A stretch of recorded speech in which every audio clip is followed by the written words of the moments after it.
وَاتْلُ عَلَيْهِمْ نَبَأَ ابْنِ آدَمَ بِالْحَقِّ إِذْ قَرَّبَ قُرْبَانًا فَتُقُبِّلَ مِنْ أَحَدِهِمَا وَلَمْ يُتَقَبَّلْ مِنَ الْآخَرِ۔ تلاوت کرو ان پر بنی آدم علیہ السلام کی خبر حق کے ساتھ۔ حق کے ساتھ کیوں؟ سچا واقعہ کیوں؟ کیونکہ یہ وہاں پہ اس قدر دوسری شکل اختیار کر گیا تھا، اور وہی آج تک اسرائیلی روایات ہمارے بھی اندر چلی آئی کہ دو عورتوں کے چکر میں پہلا قتل ہوا تھا۔ ہم کہتے ہیں نا، دیکھا زمین پہ پہلا قتل عورت کے لیے ہوا، عورت کے لیے نہیں ہوا تھا۔ جب آدم علیہ السلام دنیا میں آئے، پھر آدم کے سلب سے اولاد پیدا ہوئی، آپ کے دو بیٹے تھے، آبیل اور قابیل، اور اس وقت جب صدقے کا حکم آیا تو روح زمین پہ صرف آپ اور آپ کی اولاد کے علاوہ کوئی تھا ہی نہیں کہ اس کو صدقہ دیا جائے، تو وہ صدقہ پہاڑی پہ رکھ دیا جاتا تھا، اور وہاں سے آ کے پہاڑی آگ اچک کے لے جاتی تھی، اور یہی طریقہ تھا صدقہ کرنے کا۔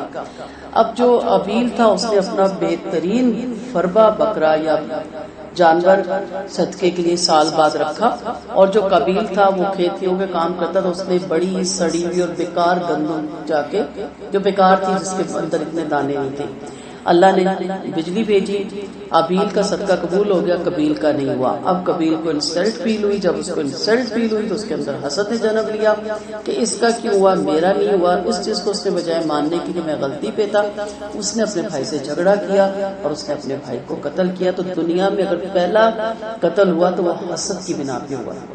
جنت میں بھی سب سے پہلے جو آدم علیہ السلام کا جو واقعہ سارا جو روندہ درگاہ ہوا اللہ کے دربار سے، وہ کون تھا؟ شیطان۔ کس بنا پہ ہوا تھا؟ حسد۔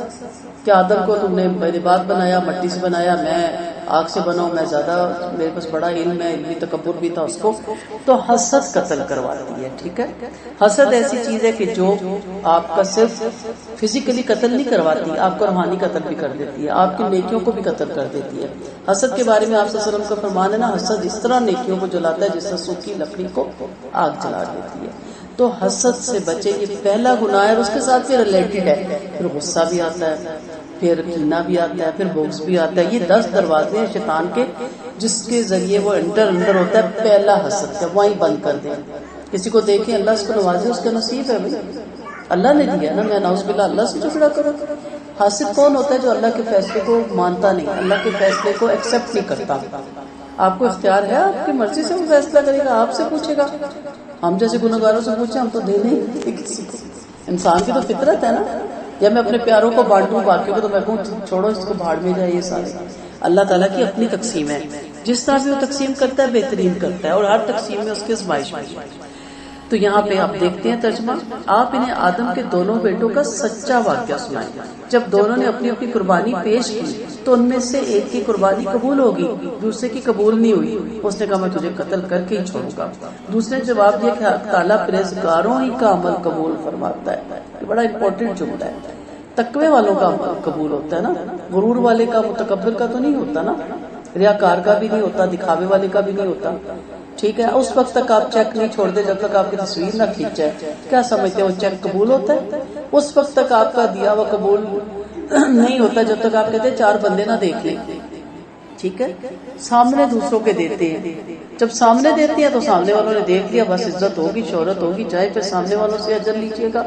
اجر وہی محفوظ ہو گیا جو کہتے کچھ تو ایسا کر دے جس میں آپ اور اللہ کے سوا کوئی ضامن نہ ہو، کوئی گواہ نہ ہو، کچھ تو ایسا کام کر جائے۔ تو اس نے کیا کہا کہ ایسا عمل تو قبول نہیں ہوتا، نیت جانتا ہے نا اللہ، سڑی ہوئی چیز۔ ہم بھی یہ کیا کرتے ہیں، راشن پیک بنواتے ہیں وہاں جہاں سستا بنے۔ اچھا سستا وہ کہنا نہیں، جب لفظ میرے مامے کے بیٹے ہیں سستا بناتے ہیں، وہ سستا نہیں ہوتا، وہ گھٹیا ہوتا ہے۔ گھٹیا چیز سستا بن جاتا ہے اور زیادہ آ جاتا ہے، بڑھیا چیز مہنگا بنتا ہے یا تھوڑا آتا ہے۔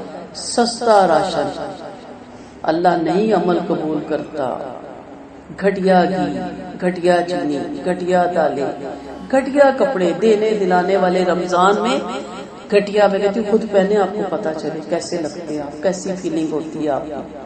وہ گھی کھائیں اگر آپ کا گلا نہ بند ہو جائے تو یہ وہی ہے کہ نہیں قبول کرتا اللہ کا۔ اگر تو مجھے قتل کرنے کے لیے میری طرف ہاتھ بڑھائے گا تو میں تجھے قتل کرنے کے لیے تیری طرف ہاتھ نہیں بڑھاؤں گا۔ یہ نہیں کہ بچاؤ کے لیے نہیں بڑھاؤں گا، بچاؤ کے لیے آپ روک سکتے ہیں، اپنا بچاؤ کر سکتے ہیں، لیکن میری یہ نیت نہیں ہوگی کہ میں تیرے پہ اپنا قابو کر کے تجھ سے پہلے میں تجھے مار دوں۔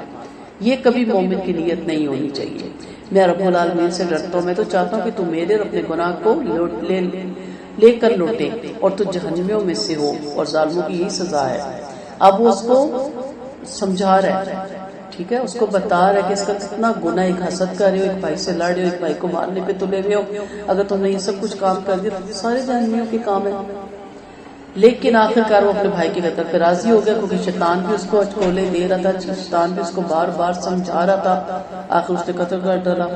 پھر خسارے والوں میں سے ہو گیا۔ اب تیسری چیز کیا ہے، جب گناہ ہو جاتا ہے نا پھر ندامت آتی ہے، پھر پچھتاوا آتا ہے۔ اب جب آپ گناہ کر رہے ہوتے ہو نا تو شیطان کا اتنا وار ہوتا ہے کہ آپ کو مزین بناتا رہتا ہے، حسین بناتا رہتا ہے، کرنے کے بعد انسان گلٹ فیل کرتا ہے۔ سو گناہ کے آغاز میں اس کام کو روکیں، اس کو جھٹکے، جگہ بدل دے، محفل بدل دے، سوچ بدلے، بار بار توبہ کے نفل پڑھے، بار بار اللہ سے معافی مانگے کہ اللہ مجھے اس گناہ کی طرف کیوں ہوتا ہے نا، اس سے بدلا لو، اس سے بدلا لو، اس سے بدلا لو۔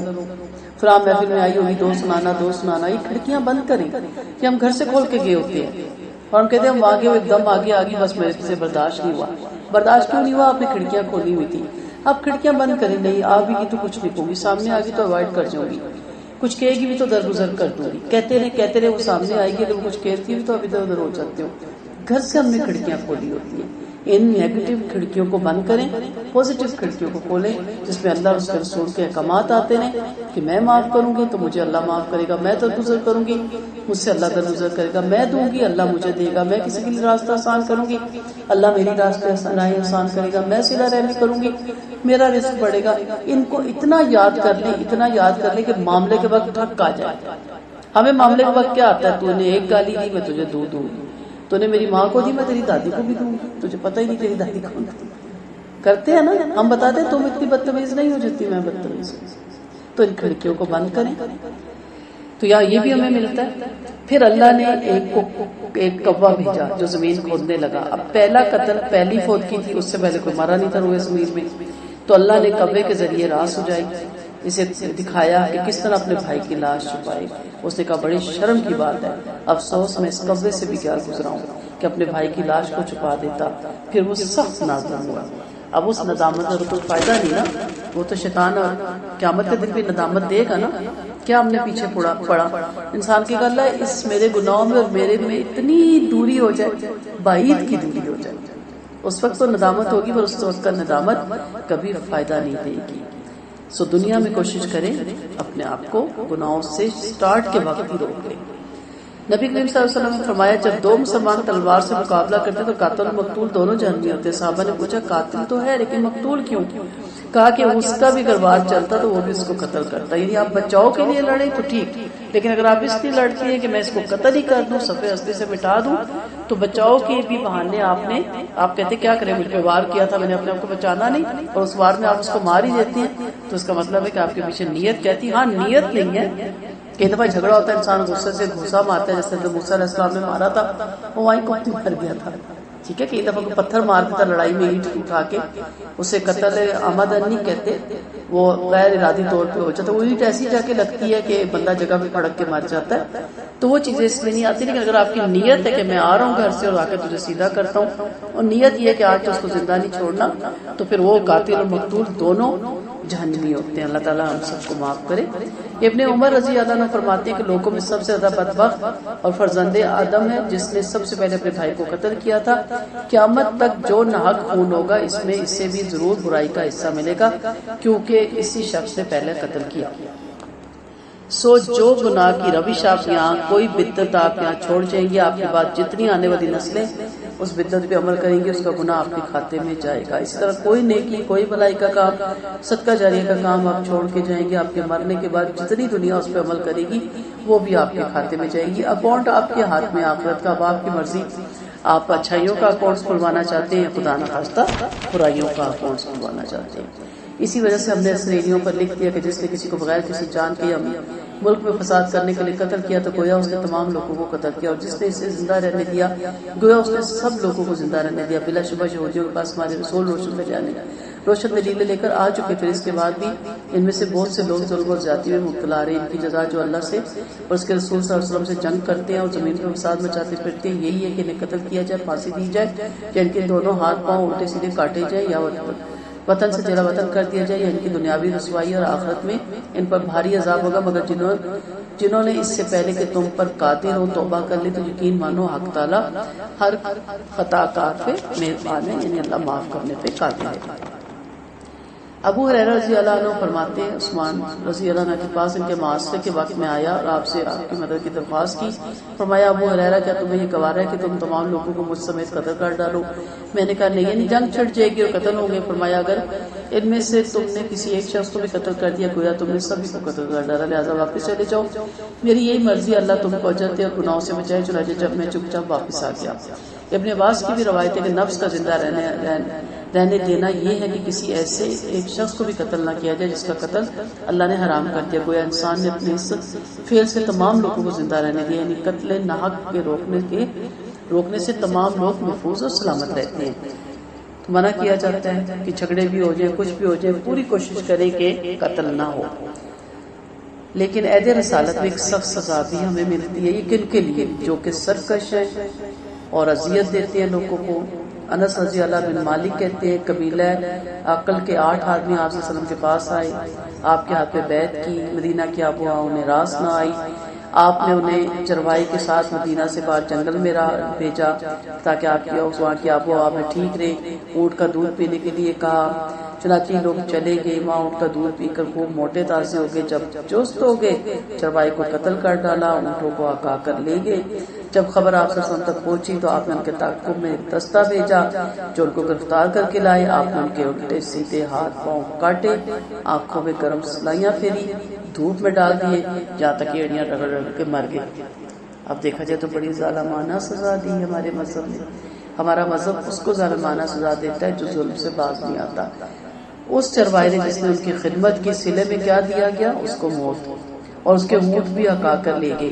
اور سب سے بڑی بات ہے کس کی مخالفت کی گئی؟ اللہ اور اس کے رسول کی، تو اس لیے یہ سزا رکھی گئی۔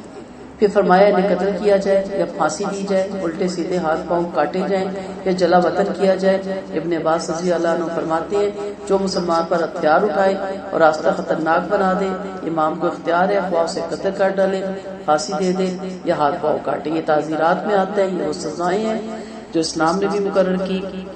اور جیسے ڈاکو کی یہی سزا ہونی چاہیے، آج کل تو سفر ہی مشکل ہو گئے، اور اگر یہ سزائیں دے دی جائیں تو سفر کتنے آسان ہو جاتے۔ آپ صلی اللہ علیہ وسلم کی حدیث کے موافق ہو جائے کہ ایک شہر سے دوسرے شہر تک انسان جائے اسے سوائے بھیڑیے یا جنگلی جانوروں کے کسی کا ڈر نہ ہو، اور آپ اتنا ڈر ہے کہ شام ہوتی بندہ کہتا اپنے شہر پہنچ جائے، جگہ جگہ ناکے لگا کے لوٹنے والے کھڑے ہوتے ہیں۔ تو علامہ اقبال کو کسی نے کہا کہ آپ کا اسلام بڑا غیر مہذبانہ سزائیں دیتا ہے، تو انہوں نے کہا نہیں، چور ہوتا بڑا ہی مہذب ہے نا کہ اس کو بڑی عزت کی جائے۔ آپ سوچیں کہ آپ کے گھر سے کوئی ذرا 10 روپے بھی لے جائے تو آپ اس کی کھال اتار دیتی ہیں بچے کی، اور ایک بندہ ہے کہ وہ آپ کا گھر ہی لوٹ لے یا راستے میں آپ کی پوری فیملی کو لوٹ لے، اور کتنے واقعات ہوئے ہیں۔ کیا ان کو چھوڑ دینا چاہیے؟ ان کو اسی طرح کی عبرت ناک سزائیں دینی چاہیے، تاکہ ایک کو سزا دیں گے تو کتنے لوگوں کا سدباب ہوگا۔ اور ہمیشہ قرآن میں جو سزائی اس کا نقال آیا رہا، اس عبرت کی سزا، تاکہ اس کو دیکھ کے کتنے لوگ رک جائے، نہیں بھائی یہ کروں گا تو اس کی تو بڑی سخت سزا ہے، تو برائی سے رک جائے گا۔ اور جب پتہ ہے نہیں بڑے مزے ہیں، پیسہ بھی مل گیا اور جو کام ہے ان کو تھوڑی تھوڑی کمیشن دے دی اور آپس میں ہم نے بانٹ لیا، بنتا تو خیر کچھ نہیں، لیکن وقتی طور پہ اپنے حصے میں 5-5 10-10 لاکھ بھی آ گیا، جویلری بھی آ گئی اور کچھ بگڑا بھی نہیں۔ تو پھر جو بے روزگار ہے، جو تنگ ہے زندگی سے، جو پریشان ہے، پھر وہ یہ راستہ اختیار کرتے ہیں کہ بہترین راستہ، ڈاکہ ڈالو، چوری کرو، لوٹو راستے میں اور موج کرو، پھر نئی نوکری دیتے تو پھر یہی کریں گے نا، تو یہ راستے کھلتے ہیں برائیوں کے۔ اس لیے ایسے لوگوں کی یہی سزا ہونی چاہیے۔ اور یہ اسلام بڑا پرامن مذہب ہے، لیکن چند جگہ پہ آ کے سزائیں رکھی گئی، جیسے پیچھے ہم نے سنسار کرنے کی کیوں پڑی کہ اگر ایک ایسے بندے کو سنسار کر دیا جائے تو عورت سے دور سے گزرے گے، انہیں یہ فکر ہوگا کہ اس نے کہہ دیا کہ اس نے مجھے چھیڑا یا چھوا ہے۔ اب ہم دور سے گزرتے ہیں نا، کہ 4 بندے دیکھ لے کہتے ہیں پاس سے ہو کے گزریے، آوازیں نہ کستے، پھر وہ ہم سے دور ہو کے گزریں گے کہ کوڑے ہی نہ لگ جائے، تو کتنی آسانی ہو جائے، اور اپنی نظریں بھی نیچی کر کے وہ گزرے اور زندگی پرسکون ہو جائے۔ لیکن آپ دیکھ لیں کہ کس قدر یہاں ہماری بچیاں غیر محفوظ ہو چکی ہیں، اور کس طرح ہم انہیں سنبھالتے پھرتے ہیں اور چھپاتے پھرتے ہیں، اور کس طرح ہم پریشان ہیں کہ آنکھوں سے اوجھل ہو جائے تو سانس رک جاتا ہے۔ پھر اس کے باوجود بھی یہ نہیں رک رہے جرائم، اس کی وجہ یہ ہے کہ سزائی نہیں ہے۔ کوئی پکڑا بھی جائے تو اس کو اتنی لاڈ اور لوریاں ہم دیتے ہیں اور آہستہ آہستہ اس قصے کو غائب کر دیتے ہیں، اس کے پاس پتہ بھی نہیں چلتا وہ کیا کام۔ یا ایھا الذین آمنوا اتقوا اللہ وابتغوا الیہ الوسیلۃ وجاہدوا فی سبیلہ لعلکم تفلحون۔ اے ایمان والو، اللہ سے ڈرو اور اس کی طرف وسیلہ ڈھونڈو اور اس کی راہ میں جہاد کرو تاکہ تم بھلائی پاؤ۔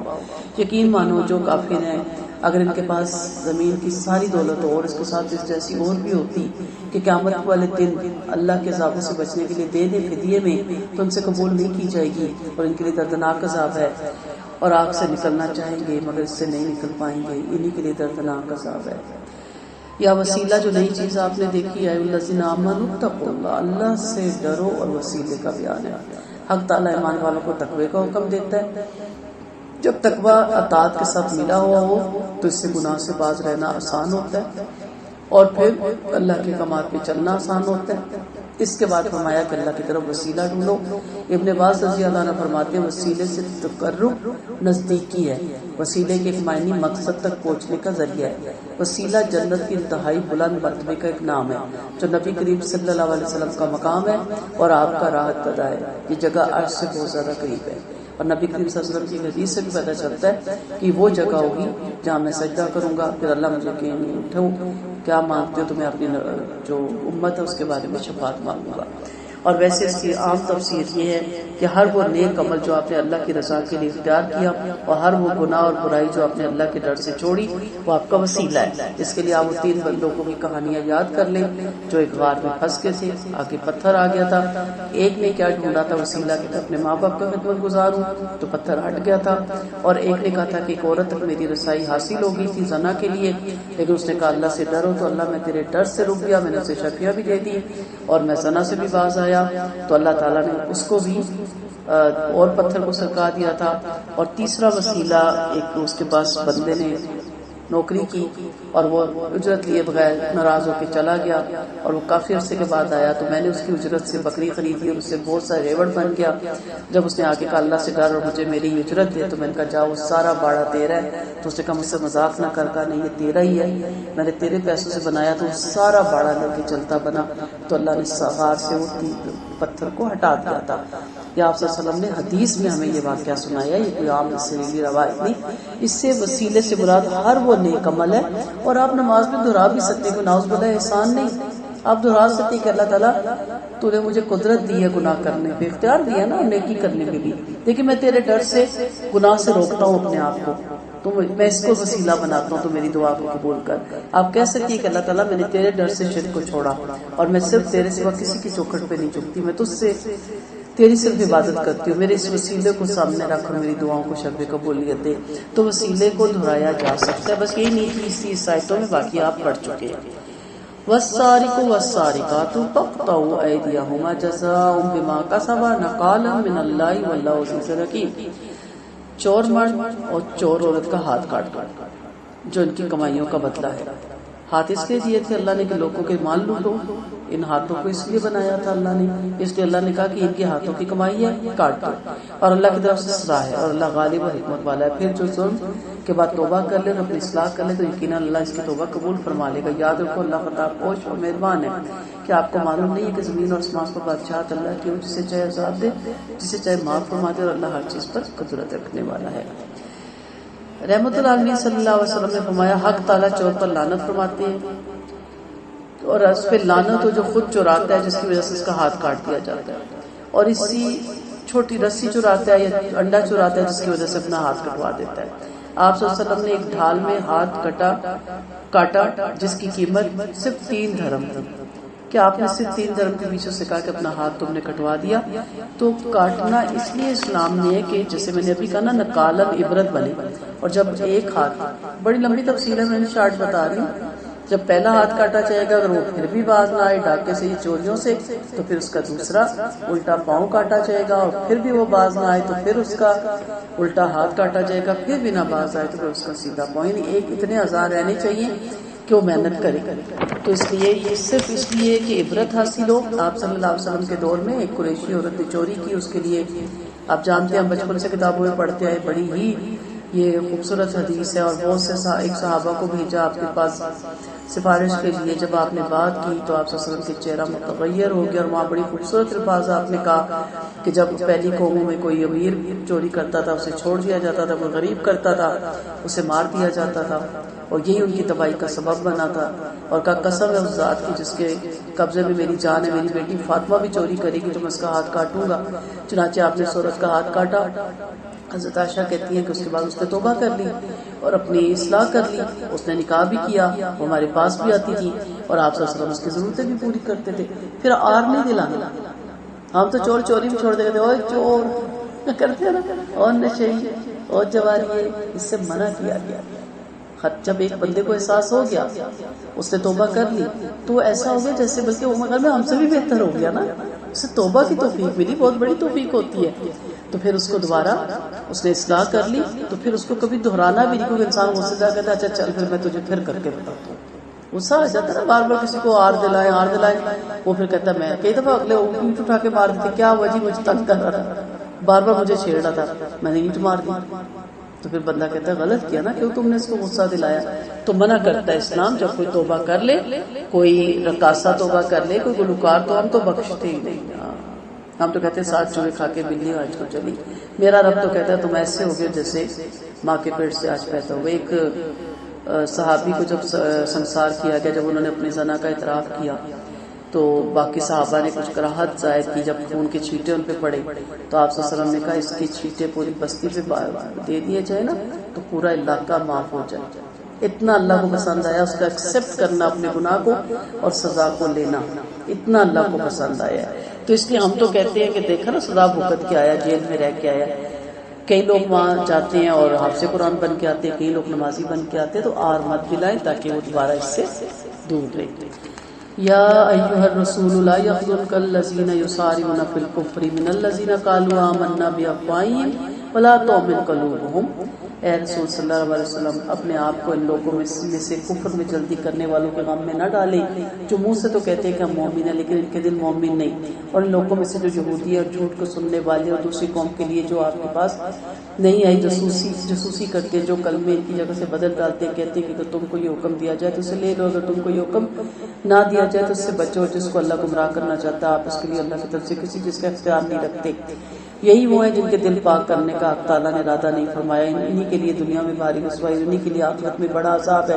یہ جھوٹ کو خوب سننے والے اور حرام خوب کھانے والے اگر یہ آپ کے پاس آئیں تو آپ ان میں فیصلہ فرمائیے، ان سے اعراض کریں، آپ کو کبھی نقصان نہیں پہنچا سکتے. اگر آپ ان میں کوئی حکم فرمائے تو انصاف سے حکم فرمائے. دیکھیے اللہ تعالیٰ انصاف والوں کو پسند فرماتا ہے. تعجب ہے کہ کیسے آپ کو جج بناتے ہیں، حالانکہ ان کے پاس تو رہتے ہیں جس میں اللہ کے احکامات ہیں. پھر یہ اس کے بعد بھی پھر جاتے ہیں مومن نہیں. یقیناً ہم نے توریت اتاری جس میں ہدایت و نور ہے. یہودیوں میں اللہ کو ماننے والے نبی اللہ والے علماء اسی سے فیصلے کیا کرتے تھے، اس لیے کہ انہیں اللہ کی اس کتاب کی حفاظت کا حکم ہوا اور یہ اس پر گواہ بھی ہیں. لہٰذا تم لوگوں سے نہ ڈرو، مجھ سے ڈرو، میری آیتوں سے تھوڑی سی پونجی مت خریدو. اور جنہوں نے اللہ کی اتاری ہوئی کتاب سے فیصلہ نہیں کیا وہی کافر ہیں.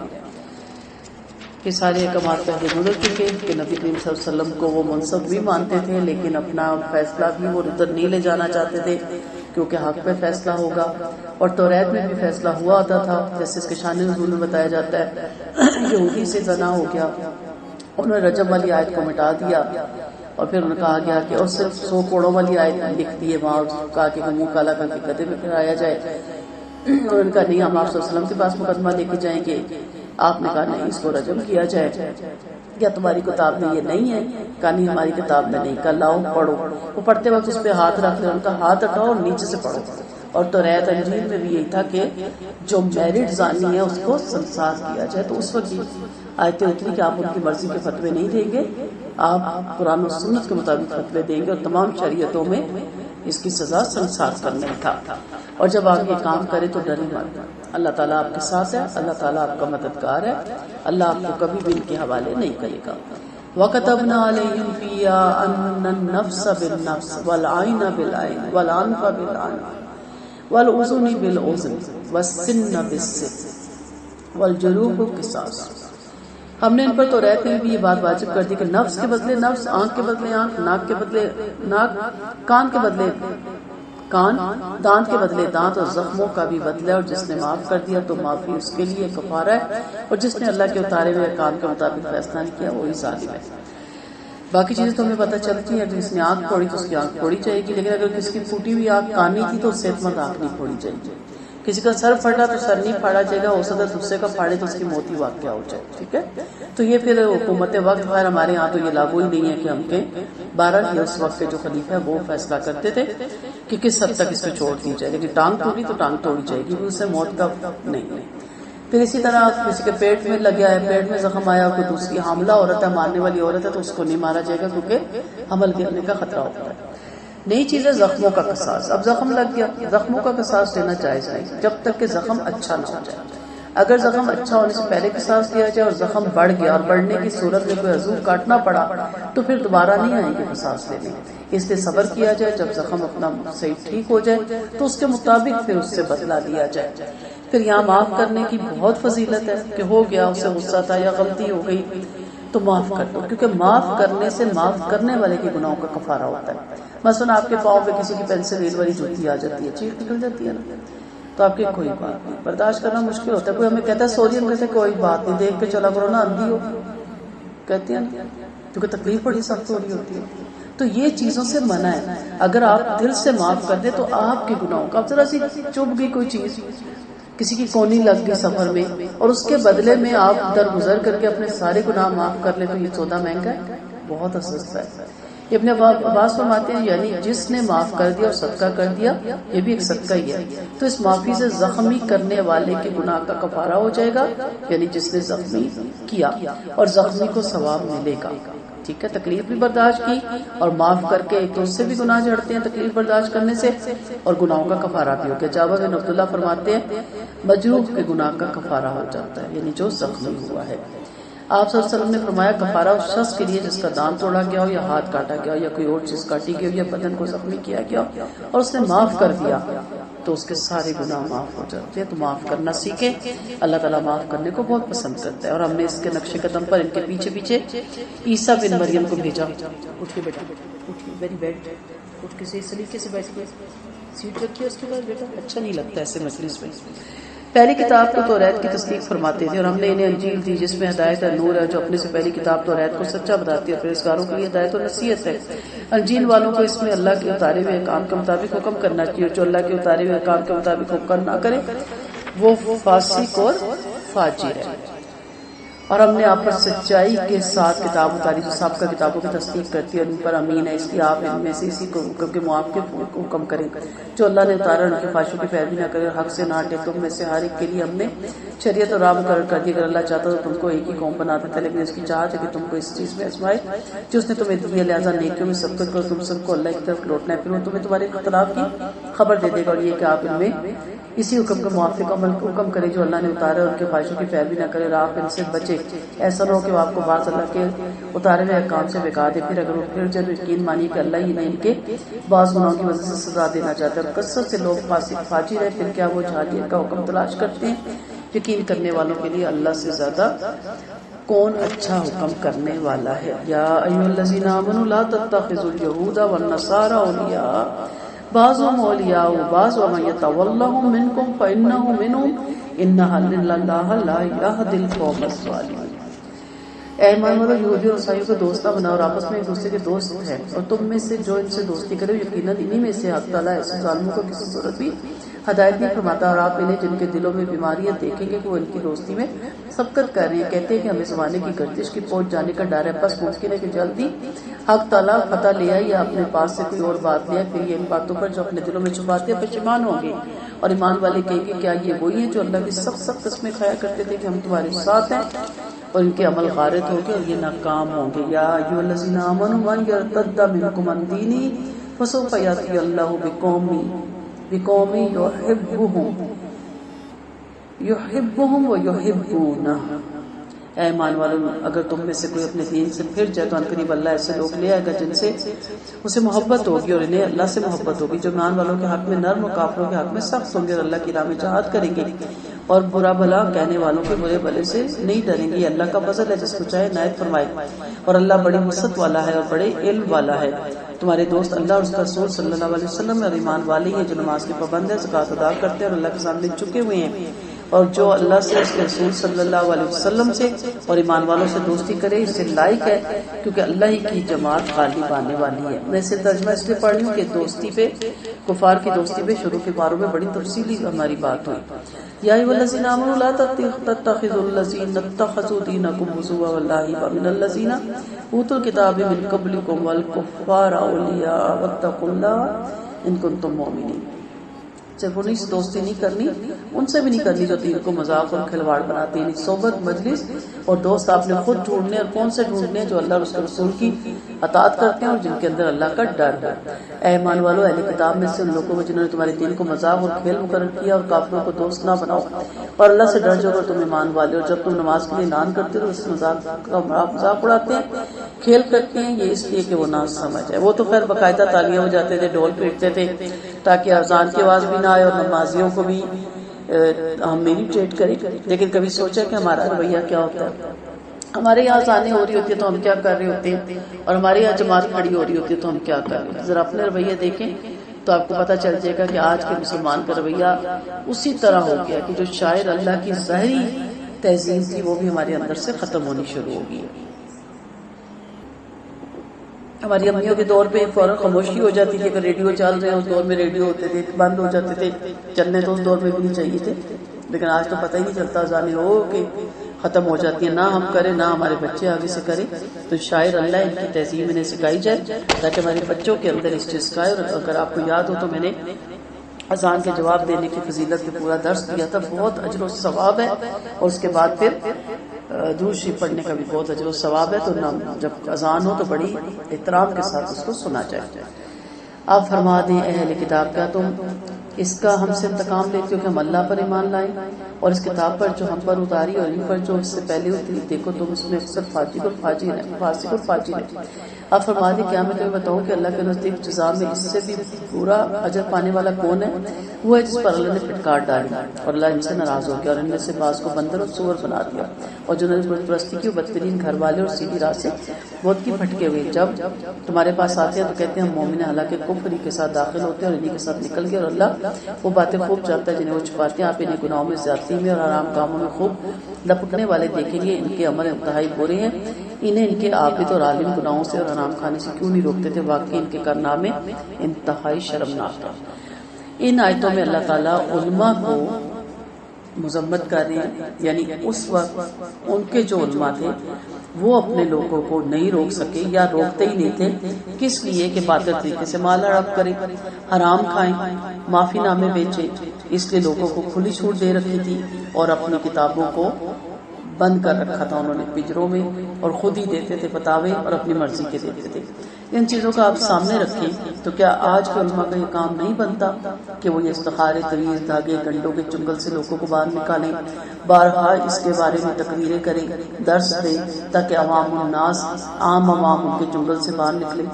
وہاں پیسے بھی دے آتی ہیں، چڑھاوے بھی چڑھائی آتی ہیں، اپنے شوہروں کی حق حلال کی کمائی کس لیے جاتی ہے؟ شوہر قابو کرنے۔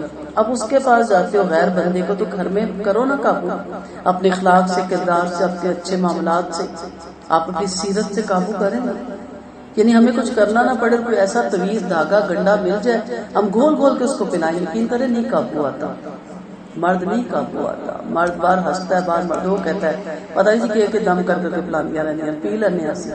ٹی وی میں باقاعدہ ایک پروگرام چلا، میں نے پورا دیکھا، اس نے ہنس کے کہا یہ سمجھتی ہے کہ بڑا اثر ہو رہا ہے ہمارا، ہم پہ کوئی اثر نہیں ہو رہا، اور ہمیں پتہ بھی ہوتا ہے کب کیا گھولے مت، اپنے میٹھے الفاظ گھولیں، ٹھیک ہے، اپنا اخلاق گھولیں، اپنے اچھے معاملات گھولیں، درگزر کریں، زبانوں کو کنٹرول کریں، الفاظ اچھے چوز کریں، احترام دیں، محبت دیں، خود بخود آپ کے گرویدہ ہو جائیں گے۔ سیرت سے آپ کامیاب ہوں، صورت کچھ نہیں ہوتا، وہ تو عمر کے ساتھ ڈھل جاتی ہے۔ تو کام بنتا ہے حکام کا، علماء کا، اخبار کا، تمام کا، کہ ان شرمناک حرکتوں سے ان کو ڈانٹیں، ان کو روکیں، ان کو نصیحت کریں، ان کو بتائیں، اس کے عذابوں سے ڈرائیں، اور ہمیں یہ لوگ بہت برے لگتے ہیں۔ والدین کا بھی یہ کام بنتا ہے اپنے بچوں کو یہ سب کچھ بتانے کا، استادوں کا بھی یہ کام بنتا ہے۔ اصل میں دونوں نے چھوڑ کے موبائل پکڑ لیا ہے، ٹی وی کو پکڑ لیا ہے، بیوٹی پارلر کو پکڑ لیا ہے، ادھر ہی گھسے رہتی ہیں عورتیں۔ مردوں نے بھی دوسرے کاموں کو پکڑ لیا ہے، ٹیچروں کے حوالے اتنی فیس کس لیے دیتے ہیں؟ کہتے ہیں نا ٹیچریں کہتی ہیں اتنا پلندہ ہے کتابوں کا کہ ہمارے پاس ٹائم نہیں. میں ابھی بھی دعا کرتی ہوں اپنے اس تمام ٹیچروں کے لیے جنہوں نے ہمیں پڑھایا. بہت ہماری تربیت کرتی تھی, اٹھتے بیٹھتے ہمیں اچھا برا بتاتی تھی, ہماری اخلاقی کی تربیت کرتی تھی. ٹیچرز کو دیکھ کے ہم فوراً چاہتے تھے کہ استاد آ گیا. آج کی ٹیچریں نہیں کچھ کرواتی. تو سب کا کام بنتا ہے, صرف مولویوں اور علماء بھی نہیں, ان کی تو ہم بیچاروں کو سننا ہی نہیں چاہتے, ان کو تو ہم برداشت ہی نہیں کرتے کہ ڈراتے ہی رہتے ہیں. تو سب کا کام بنتا ہے کہ روکے برائی سے. اور جو نے کہا کہ اللہ کے ہاتھ تنگ ہے, ان کے ہاتھ بندے ہوئے ہیں اور اپنی انہی باتوں کی وجہ سے ان پر لعنت ہے, بلکہ اللہ کے ہاتھ تو کشاد ہے, وہ جسے چاہتا ہے خرچ کرتا ہے, جیسے چاہتا ہے خرچ کرتا ہے. جو کچھ آپ پر اور آپ کی طرف سے اتارا گیا وہ ان میں اکثر لوگوں میں سرکشی اور کفر میں وہ بڑھاتا ہے. ہم نے ان میں آپس میں قیامت کے لیے دعوت اور بغض ڈال دیا کہ جب کبھی لڑائی کی آگ سلگھائیں گے اللہ اسے بجھا دیتا ہے. یہ دنیا بھر میں فساد مچاتے پھرتے ہیں اور اللہ فساد مچانے والوں کو دوست نہیں رکھتا. اگر اہل کتاب ایمان لاتے اور پرہیزگاری اختیار کرتے تو یقیناً ہم ان سے ان کی برائیاں مٹا دیتے اور نعمتوں والی بہشتوں میں انہیں بسائے بغیر نہ رہتے. اگر یہ توریت اور انجیل پر کار بند رہتے اور اس میں بھی جو ان کی طرف سے ان کے رب کی طرف سے اتارا تو یقیناً ان کا رزق کا سامان اوپر نیچے سے ہوتا. ان میں سے ایک جماعت درمیانی راہ والی ہے اور اکثر لوگوں کے عمل سخت شرمناک ہے. کیا پتہ لگتا ہے کہ شریعت پہ عمل کرنے سے زمین اور آسمان کی برکتوں کا ظہور ہوتا ہے, اور اس میں کوئی شک نہیں ہے. جو بے دینی سے دین کی طرف آتا ہے اور قرآن سیکھنے سکھانے پڑھنے پڑھانے اور اس کے کمال پہ عمل کرنے پہ لگ جاتا ہے, وہ خود اپنے گھر میں برکتیں دیکھتا ہے, وہ خود اپنے گھر میں سکون دیکھتا ہے. اصل میں وہ سکون اس کے اندر پہلے آتا ہے. جب اس کے اندر سکون آتا ہے تو باہر اس کو خود اس کا ظہور نظر آنے لگ جاتا ہے. اور جب وہ قرآن و سنت کے خلاف چل رہا ہوتا ہے تو پھر وہ ان برکتوں سے محروم رہ جاتا ہے. تو ان آیتوں میں بھی پتہ چلتا ہے کہ توریت اور انجیل والوں کو کہہ کے اور ہمیں سنایا جا رہا ہے کہ ہم نبی کریم صلی اللہ علیہ وسلم پر ایمان لائیں, قرآن کے عامل بنیں, اس کی شریعت کو نبی کریم صلی اللہ علیہ وسلم کو فالو کریں, ان کی ہدایت پر چلیں, تو آسمان سے بھی گیہوں برسے گا, زمین بھی اپنے خزانے اگلے گی, پیداوار بھی خوب برسے گی, اور ہر طرف سے اللہ تعالیٰ کی برکتوں کا نزول ہوگا. یہ اللہ کا فائدہ ہے. آپ صلی اللہ علیہ وسلم نے فرمایا ان قریب علم اٹھا لیا جائے گا. زائد بن لبیدہ نے پوچھا یا رسول اللہ علم کس طرح اٹھا لیا جائے گا, حالانکہ ہم نے قرآن سیکھ کر اپنی اولادوں کو سکھایا. فرمایا ابن لبید تیری ماں تجھے گم کرے, یہ محاورہ ہوتا تھا. میں تجھے مدینہ والوں میں سب سے زیادہ سمجھدار سمجھتا تھا. کیا توریت اور انجیل اور یہودیوں اور عیسائیوں کے پاس نہیں تھی کتابیں, لیکن جب انہوں نے اللہ کا حکم چھوڑ دیا تو کتاب اللہ ان کے کچھ کام نہ آ سکی. پھر یہ آیت پڑھی, یعنی علم اٹھائے جانے کا مطلب یہ ہے کہ لوگ عمل چھوڑ دیں گے اور وہی علم مفید ہے جس پر عمل کیا جائے. تو بڑا قرآن پڑھا جاتا ہے, جتنا اس دور میں پڑھا جا رہا ہے بڑے ہی لیکچر ہوتے ہیں, لیکن افسوس کہ ہم ان لوگوں میں شامل نہ ہو جن کا قرآن حلق سے بھی نیچے نہیں اترتا. تو جب عمل کا معاملہ آتا ہے تو بالکل دنیا داروں جیسا معاملہ کرتے ہیں. سمپل سی مثال ہوتی ہے, ان کی شادیاں دیکھ لیں, منگنیوں سے دیکھ لیں. بڑے بڑے دیندار لوگ ابھی بھی حسن پہ مرتے ہیں اور دولت پہ مرتے ہیں. اپنے بیٹوں کے اور بھائیوں کے لیے کیا ڈھونڈتے پھرتے ہیں, جداد جہیز زیادہ ہے, امیر قریب ترین عورت ہو, کل اس کو ماں باپ کی طرف سے پراپرٹی مل جائے, ہمارے بچے کو کچھ نہ کرنا پڑے. ٹھیک ہے, خوبصورت اتنی ہو کہ جہاں بیٹھے دنیا دیکھے, لوگوں کو دکھانے کے لیے ہم لاتے ہیں. پھر جب ہم شادیوں کا ابتدا کرتے ہیں پھر ہم منگنیوں سے لے کے ولیموں تک حشر مچا دیتے ہیں. ہم نے نکاح کو مشکل اور زنا کو آسان کر دیا, اور بڑے بڑے دیندار لوگوں کی یہ اسٹوریاں ہیں. تو اس لیے پھر ایسے قرآن پڑھنے سے کیا حاصل کہ وہ قرآن حلق سے بھی نیچے نہیں اترتا.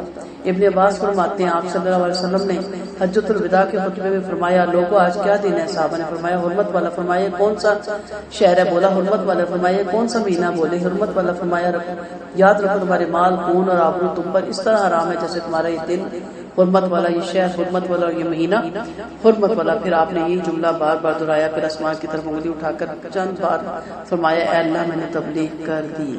یہ کس کی شان نزول ہے, یا ایھا الرسول بلغ ما انزل الیک من ربک وان لم تفعل فما بلغت رسالتہ.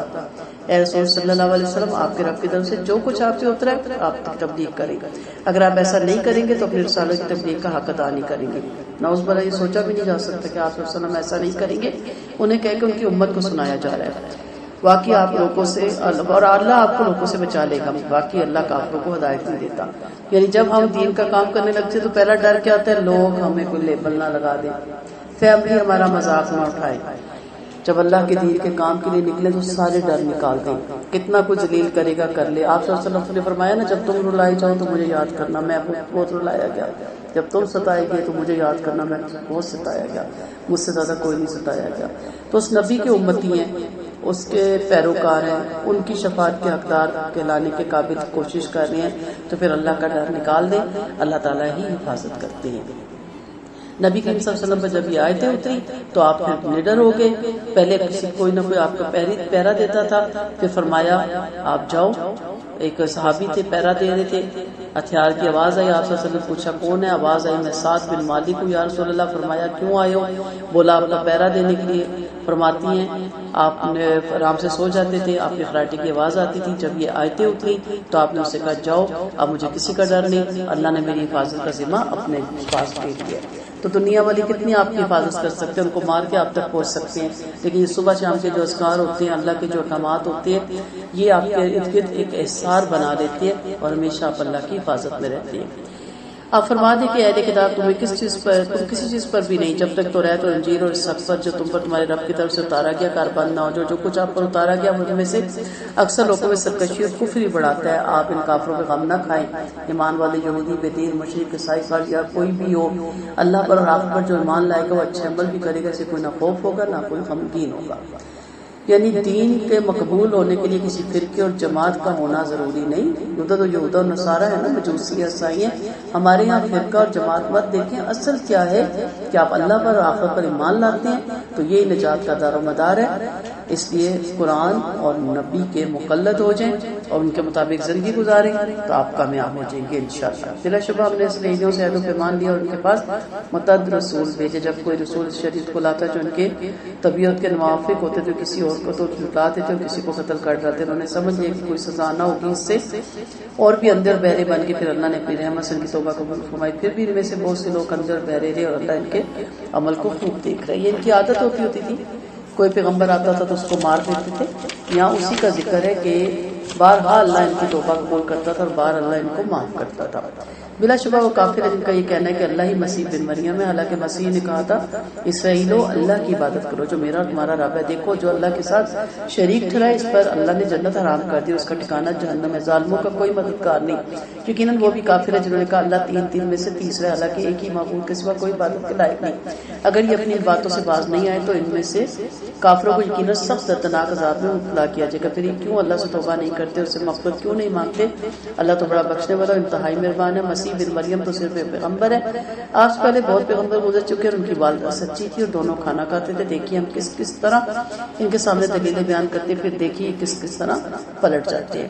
جیسے پہلے بھی میں نے کہا نا، حسائیوں کے مالکیہ، یعقوبیہ، نستوریہ، ان کے الگ الگ عقیدے ہیں۔ کسی نے حضرت عیسیٰ کو خدا مانا، کسی نے حضرت عیسیٰ کو خدا کا بیٹا مانا، اور کسی فرقے نے ان کو اللہ کا اوتار مانا۔ یہاں سب کی تردید کی جا رہی ہے، اس پہ ہم نے تفصیل سے بات کی تھی، اور یہاں کہا گیا وہ انسان تھے، ان کی جو ماں تھی حضرت عیسیٰ کی وہ بھی کھانا کھاتی تھی، حضرت عیسیٰ بھی کھانا کھاتے تھے۔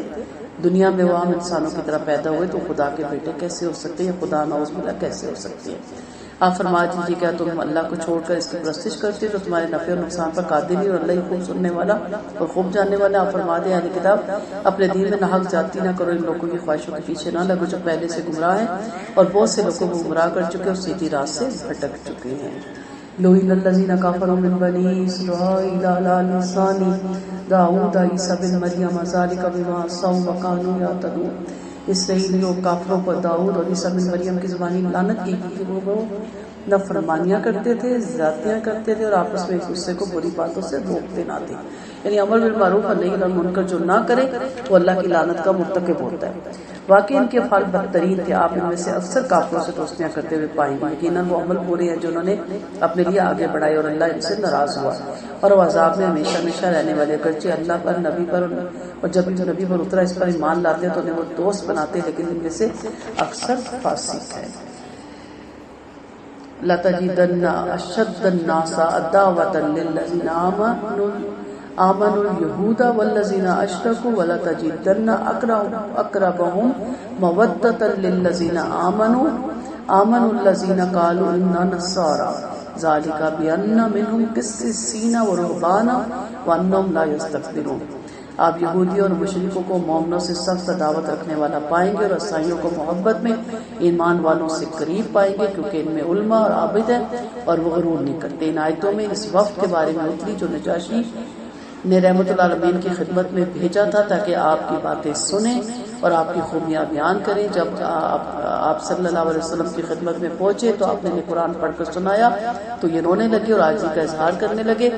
پھر نجاشی کو آپ کی خوبیاں جا کر بیان کی، اس کے بارے میں آیتیں اتری ہیں کہ عیسائیوں میں جو ہے خوبیاں ہیں، انہوں نے زیادہ اسلام قبول کیا تھا، یہودیوں میں سے 10 لوگوں نے اسلام سے قبول کیا تھا، جبکہ عیسائیت زیادہ اسلام کی طرف آئی تھی، کیونکہ ان کی خوبیاں، ان کے اندر نرمی ہے، یہ محبت سے پیش آتے ہیں، علم والے ہیں، عبادت والے ہیں، تواضع والے ہیں، سرکشی نہیں کرتے، غرور نہیں کرتے، کیونکہ عیسیٰ علیہ السلام کی تبلیغ یہی تھی کہ انہوں نے اپنی امت کو یہ ساری چیزیں سکھائی تھی، عاجزی، محبت، علم۔